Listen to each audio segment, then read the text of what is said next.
Magandang umaga po sa lahat. Malugod na pagtanggap sa St. Joseph Parish.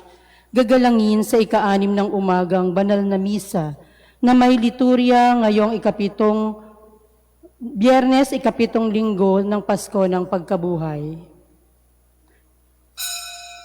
Tumayo po ang lahat at tayo'y makiisa sa pagdiriwang na pamumunuan ng ating Kura Paroko, Reverendo Padre Douglas D. Badong.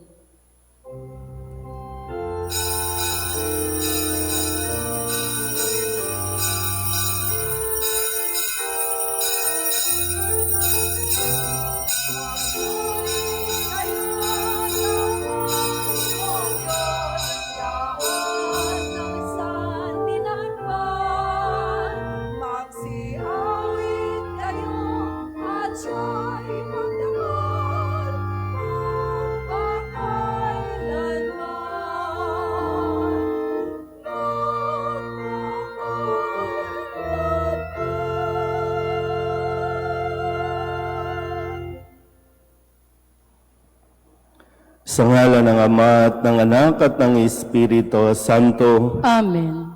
Ang pagpapala ng ating Panginoong Hesukristo, ang pag-ibig ng Diyos Ama, at ang makikipagkaisa ng Espiritu Santo naway sa inyong lahat. At sumayo rin. Mga kapatid, aminin natin ang ating mga kasalanan upang tayo'y maging marapat gumanap sa banal na pagdiriwang. Inaamin ko sa makapangyarihang Diyos at sa inyo mga kapatid na lubha akong nagkasala sa isip, sa salita at sa gawa at sa aking pagkukulang. Kaya isinasamo ko sa mahal na Birhen Maria, sa lahat ng mga anghel at mga banal, at sa inyo mga kapatid na ako'y panalangin sa Panginoong ating Diyos. Kaawaan tayo ng makapangyarihang Diyos, patawarin tayo sa ating mga kasalanan at patnubayan tayo sa buhay na walang hanggan. Amen. Panginoon, kaawaan mo kami. Panginoon, kaawaan mo kami. Kristo, kaawaan mo kami. Kristo, kaawaan mo kami. Panginoon, kaawaan mo kami. Panginoon, kaawaan mo kami. Manalangin tayo. Ama naming makapangyarihan, binuksan mo para sa amin ang pinto ng kalangitan sa pagluluklok mo kay Kristo sa iyong kanan at sa pagdudulot ng Espiritu Santo ng kaliwanagan. Ipagalo mo sa pagsasalo namin sa iyong bigay, ang aming katapatan ay lalong madagdagan at kami sumapit sa kapupunan ng pananalig na tunay sa pamamagitan ni Jesucristo, kasama ng Espiritu Santo, magpasawalang hanggan. Amen.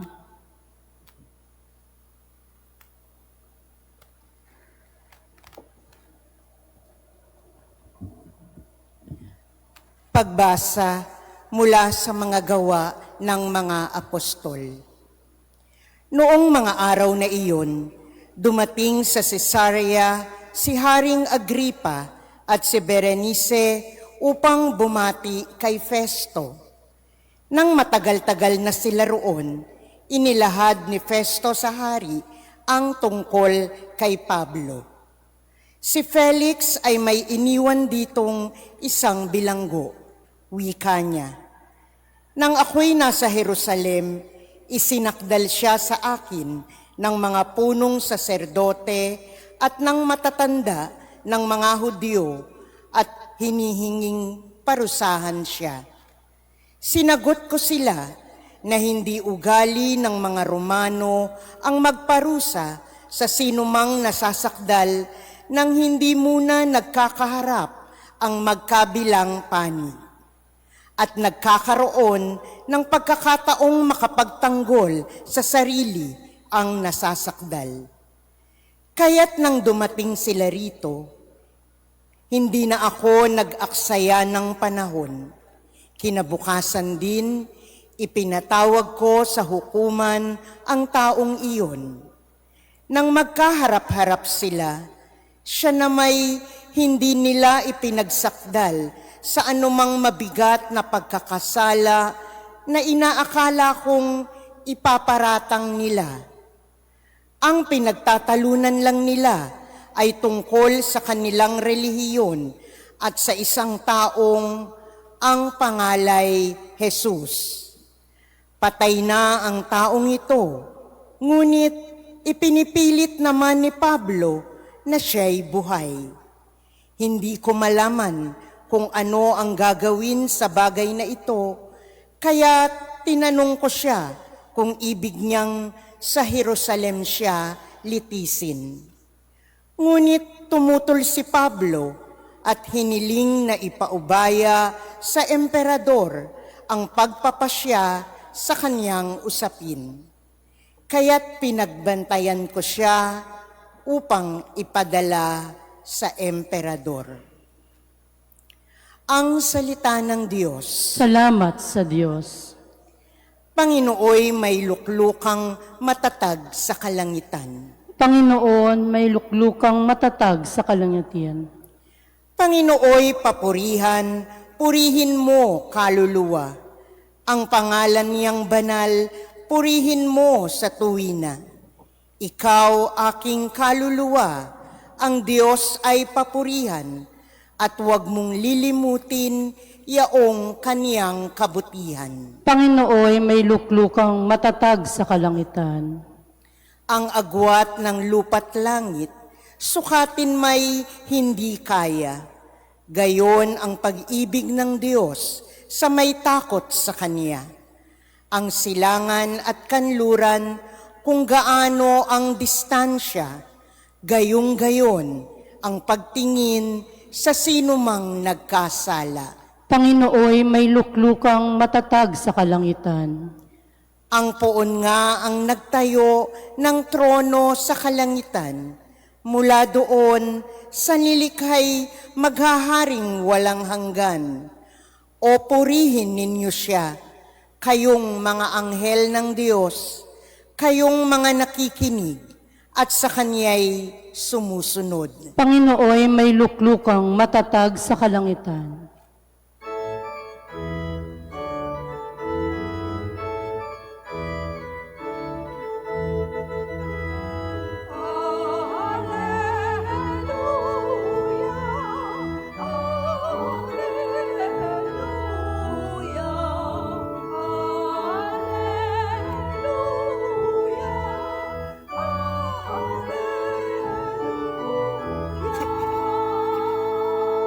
Espiritu'y magtuturo ng aral at pagkukuro ni Jesus na ating guro.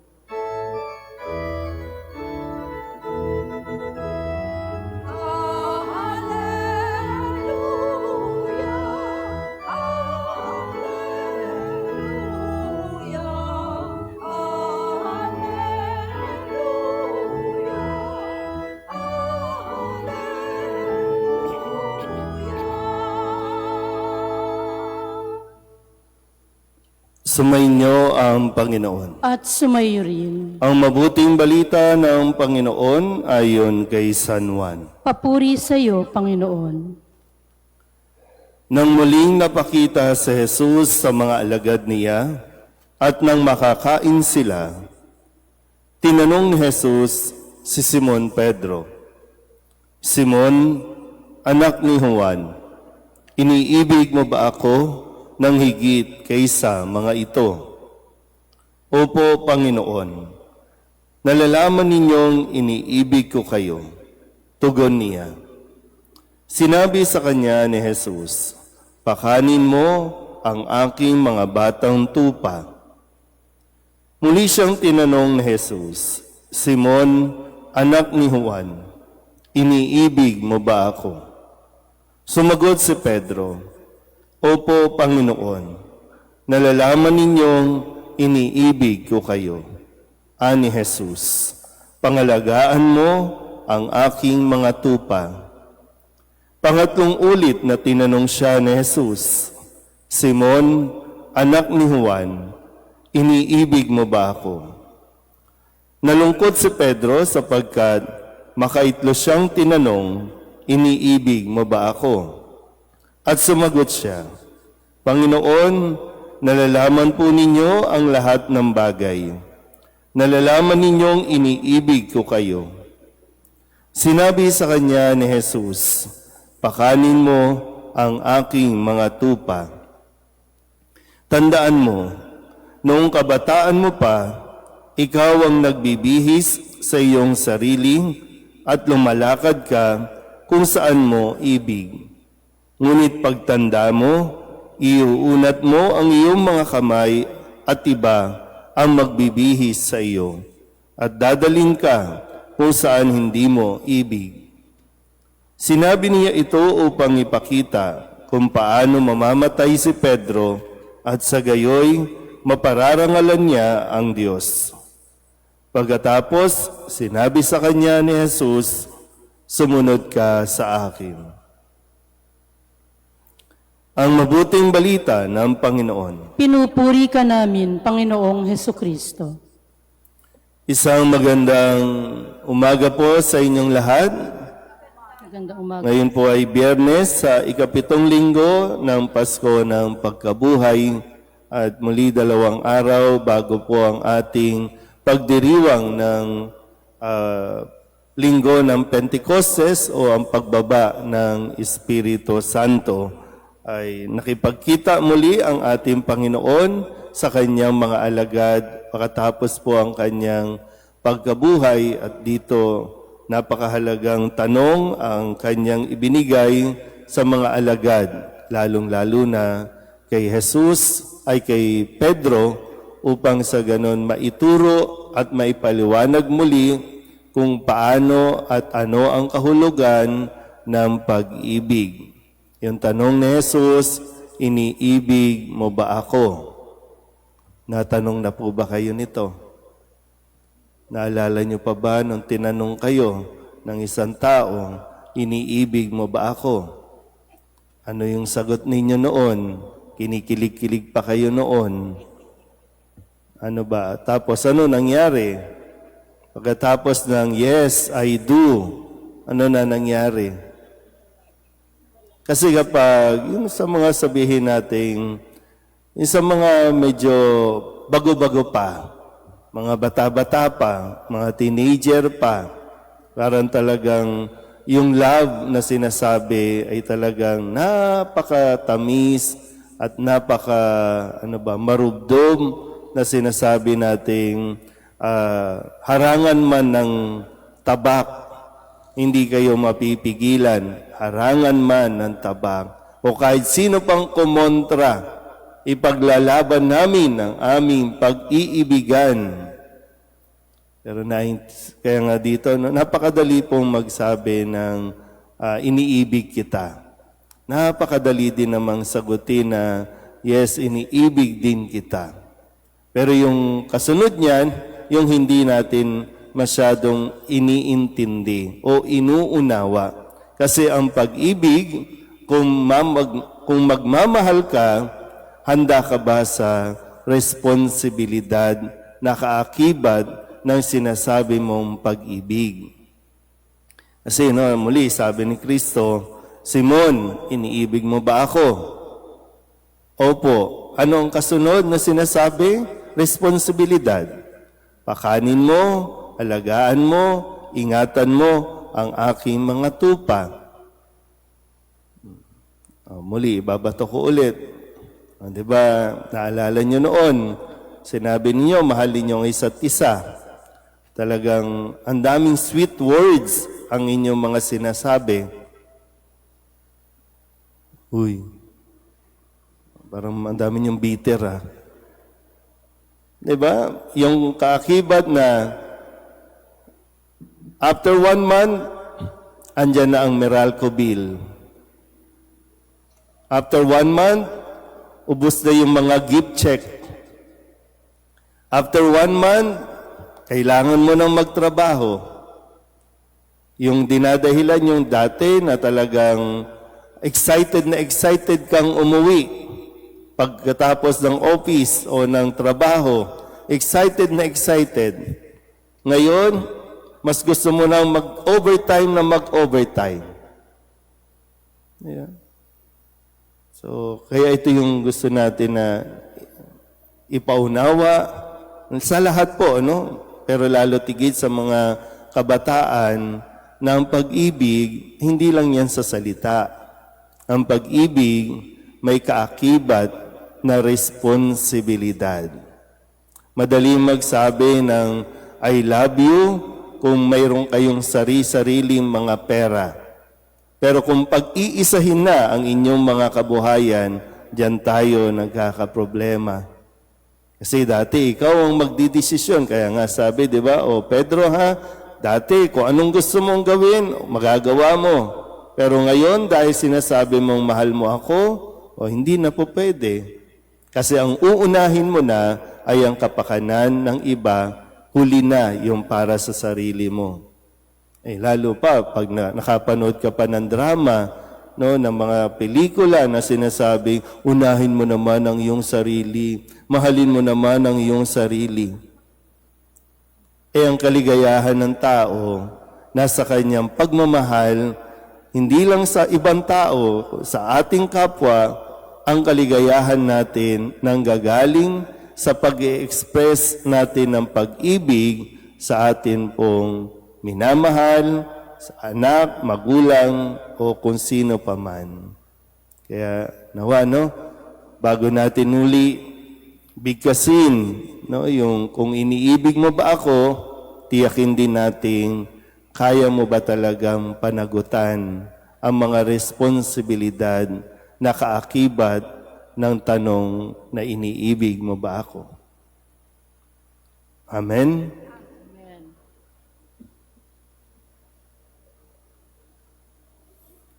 Bunga ng pagkaunawang isinugo tayo sa misyong katulad ng kay San Pedro, hilingin natin sa Diyos Ama na palakasin ang ating pananampalataya. Ang ating pong itutugon, Ama, pagpalain mo ang iyong kawan. Ama, pagpalain mo ang iyong kawan.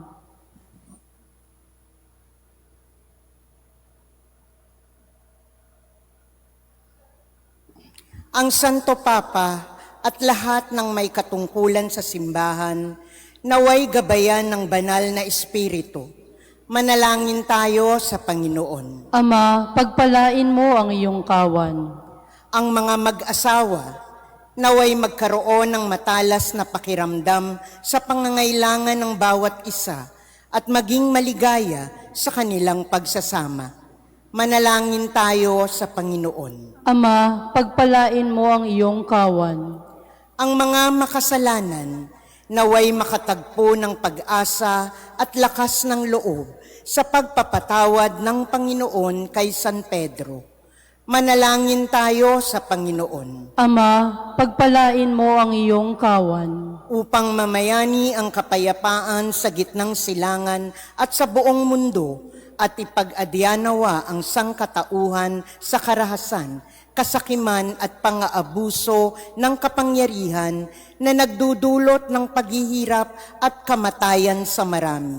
Manalangin tayo sa Panginoon. Ama, pagpalain mo ang iyong kawan. Upang ang lahat ng mga nagdurusa dahil sa kalupitan ng digmaan ay daglian ng makaranas ng kapayapaan at mabuhay ng may kapanatagan at kalayaan.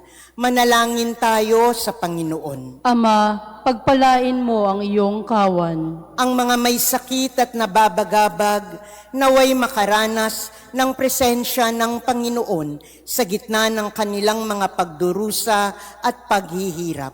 Manalangin tayo sa Panginoon. Ama, pagpalain mo ang iyong kawan. Ang mga yumaong mahal natin sa buhay, naway makatanggap ng liwanag, kaligayahan at kapanatagan. Manalangin tayo sa Panginoon. Ama, pagpalain mo ang iyong kawan. Idulog din natin sa Panginoon ang ating mga personal na kahilingan at mga panalangin para sa ating mga pamilya, kasama din ang mga kahilingan ng mga nanonood sa online. Lahat ng mga misang pasasalamat, special na intensyon, agarang paggaling ng mga may sakit at ang lahat ng mga kaluluwa na iniling na ipagdasal sa misang ito.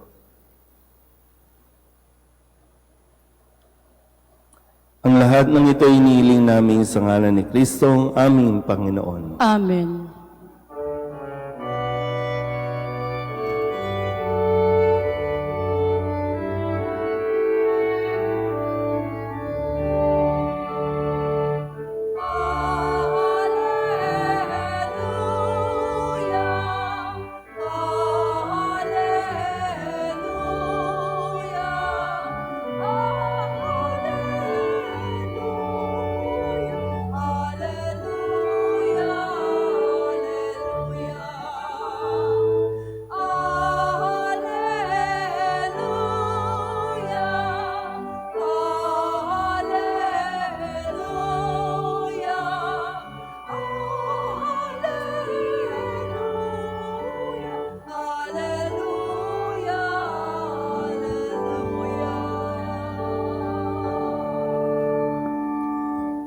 Manalangin kayo mga kapatid upang paghahain natin ay kalugdaan ng Diyos sa mga makapangyarihan. Tanggapin nawa ng Panginoon itong paghahain sa iyong mga kamay, sa kapurihan niya at karangalan, sa ating kapakinabangan at sa buong sambayanan niyang banal.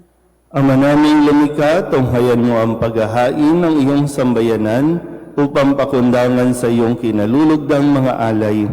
Ang aming kalooban ay gawing dalisay sa pagdating ng Espiritong Banal, sa pamamagitan ni Jesucristo kasama ng Espiritu Santo, magpasawalang hanggan. Amen. Sumainyo ang Panginoon. At sumayo rin. Itaas sa Diyos ang inyong puso at diwa. Itinaas na namin sa Panginoon. Pasalamatan natin ang Panginoong ating Diyos. Marapat na siya ipasalamatan. Ama naming makapangyarihan, tunay ng marapat na ikaw ay aming pasalamatan sa pamamagitan ni Jesucristo na aming Panginoon. Nung siya'y muling nabuhay, siya'y napakita sa mga alagad niyang mahal. Samantalang siya'y kanilang kapisan, siya'y umakyat sa kalangitan. Sa kanyang pagluklok sa kanang kamay mo, kaming mga kapwa niya'y di na rin iba sa iyo. Kaya kaysa ng mga anghel na nagsisiawit ng papuri sa iyo, na walang humpay sa kalangitan, kami nagbubunyi sa iyong kadakilaan.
Ama naming banal, ikaw ang bukal ng tanang kabanalan. Kaya't sa pamamagitan ng iyong Espiritu, gawin mong banal ang kaloob na ito upang para sa aming maging katawan at dugo ng aming Panginoong Jesucristo. Bago niya pinagtiis ang kusang loob na maging handog, inawakan niya ang tinapay, pinasalamatan kaniya, pinaghati-hati niya iyon, iniabot sa kanyang mga alagad at sinabi,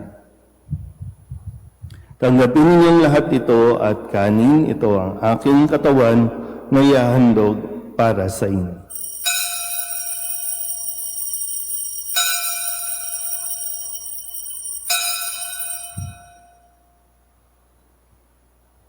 Gayun din naman nang matapos ang hapunan, inawakan niya ang kalis, muli kaniyang pinasalamatan. Iniabot niya ang kalis sa kanyang mga alagad at sinabi, "Tanggapin ninyong lahat ito at inumin. Ito ang kalis ng aking dugo, ng bago at walang hanggang tipan. Ang aking dugo na ibubuhos para sa inyo at para sa lahat, sa ikapagpapatawad ng mga kasalanan. Gawin niyo ito sa pag-alaala sa akin."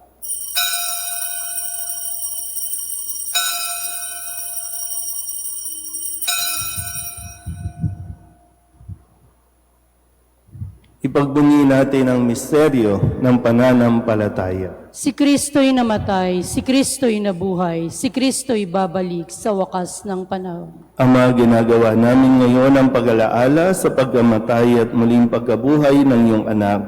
Kaya tiniaalay namin sa iyo ang tinapay na nagbibigay buhay at ang kalis na nagkakaloob ng kaligtasan. Kami napapasalamat dahil kami iyong minarapat na tumayo sa harap mo para maglingkod sa iyo. Isinasama namin kami magsasalo-salo sa katawan at tugo ni Kristo ay mabuklod sa pagkakaisa sa pamamagitan ng Espiritu Santo. Ama, lingapin mo ang iyong simbahang laganap sa buong daigdig. Puspusin mo kami sa pag-ibig kaysa ni Leon na aming Papa at ni Jose na aming Obispo at ng Tanang Kaparian. Alalahanin mo si Rosarbo na tinawag mo mula sa daigdig na ito. Nung siya'y binyagan, siya'y nakaisa ni Kristo sa pagkamatay. Ngayon siya'y pumanaw, naway makaisa siya ni Kristo sa pagkabuhay. Alalahanin mo rin ang mga kapatid naming nahinlay na may pag-asang sila'y muling mabubuhay, gayon din ang lahat ng mga pumanaw. Kawaan mo sila at patuloyin sa iyong kaliwanagan. Kawaan mo at paginapating kaming lahat na makasalo sa iyong buhay na walang wakas. Kaysa na mahal na Birheng Maria na ina ng Diyos, ng kabiyak ng puso niyang si San Jose, kaysa ng mga apostol at ng lahat ng mga banal na namuhay dito sa daigdig ng kalugod-lugod sa iyo, may pagdiwang nawa namin ang pagpupuri sa kararangal mo sa pamamagitan ng iyong anak na aming Panginoong Heso Kristo. Sa pamamagitan ng Kristo, kasama niya sa Kanya, ang lahat ng parangal at papuri ay sa iyo, Diyos Amang makapangyarihan, kasama ng Espiritu Santo, magpasawalang hanggan.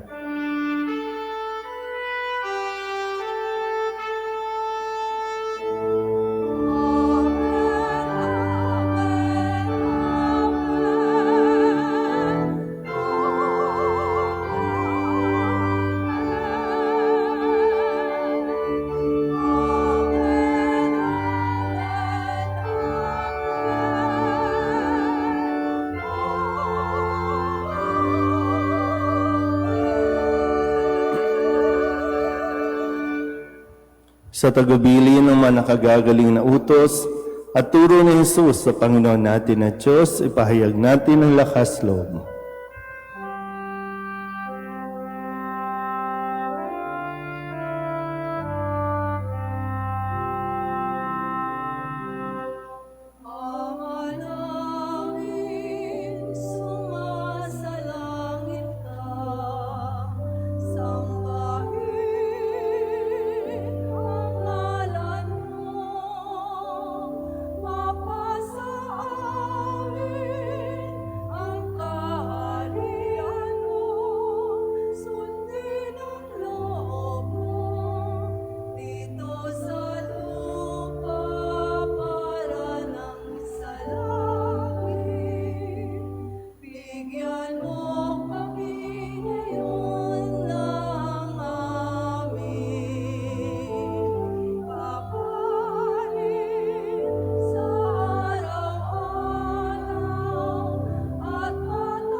Hinihiling namin kami iadya sa lahat ng masama, pagkalooban ng kapayapaan araw-araw, iligtas sa kasalanan at ilayo sa lahat ng kapahamakan, samantalang aming pinananabikan ang dakilang araw ng pagpapahayag ng tagapagligtas namin sa Jesucristo. Sapagkat iyo ang kaharian at ang kapangyarihan at ang kapurihan magpakailanman. Amen. Panginoong Jesucristo, sinabi mo sa iyong mga apostol, kapayapaan ang iniiwan ko sa inyo, ang aking kapayapaan ang binibigay ko sa inyo. Tunghayan mo ang aming pananampalataya at huwag ang aming mga pagkakasala. Pagkalooban mo kami ng kapayapaan at pagkakaisa ayon sa iyong kalooban, kasama ng Espiritu Santo, magpasawalang hanggan. Amen. Ang kapayapaan ng Panginoon ay laging sumainyo. At sumayo rin. Mabigayan po tayo ng kapayapaan sa isa't isa. Kordero ng Diyos na nag-aalis ng mga kasalanan ng sanlibutan, maawa ka sa amin. Kordero ng Diyos na nag-aalis ng mga kasalanan ng sanlibutan, maawa ka sa amin. Kordero ng Diyos na nag-aalis ng mga kasalanan ng sanlibutan, ipagkaloob mo sa amin ang kapayapaan.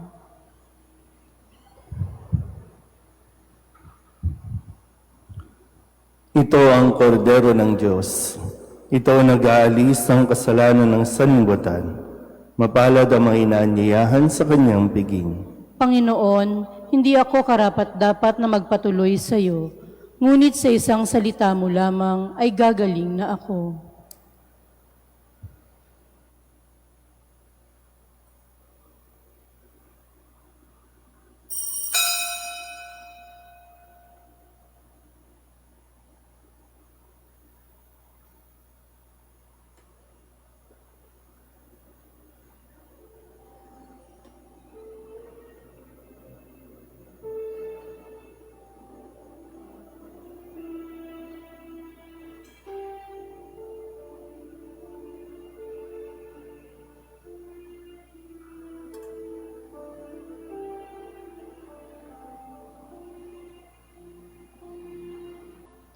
Magsiluhod po ang lahat para sa panalangin kay San Jose. Abang tagapangalaga ng tagapagligtas, kabiyak na puso ng mahal na Birheng Maria, sa iyo ipinagkatiwala ng Diyos ang kaisa-isa niyang anak. Sa iyo nagtiwala si Maria. Sa piling mo si Kristo'y naging tao. Maging ama ka rin sa amin, pinagpalang Jose, at gabayan mo kami sa landas ng buhay. Ihingi mo kami ng biyaya, awa at tapang, at ipagtanggol kami sa lahat ng masama. Amen. Magsitayo na po ang lahat. Manalangin tayo. Ama naming mapagmahal, sa pagkadalisay mo sa amin at sa pakikinabang, sa ginanap namin ngayong pagdiriwang, ipagkaloob mong ito ay maging pagsasalo sa patawad at buhay na sa aming kaloob mo, sa pamamagitan ni Jesucristo, kasama ng Espiritu Santo, magpasawalang hanggan. Amen. Sumainyo ang Panginoon. At sumayo rin. At pagpalain kayo ng makapangyarihang Diyos, Ama at Anak, at Espiritu Santo. Amen. Tapos ang banal na misa, humayo tayo sa kapayapaan ni Kristo. Salamat sa Diyos. Magandang umaga po.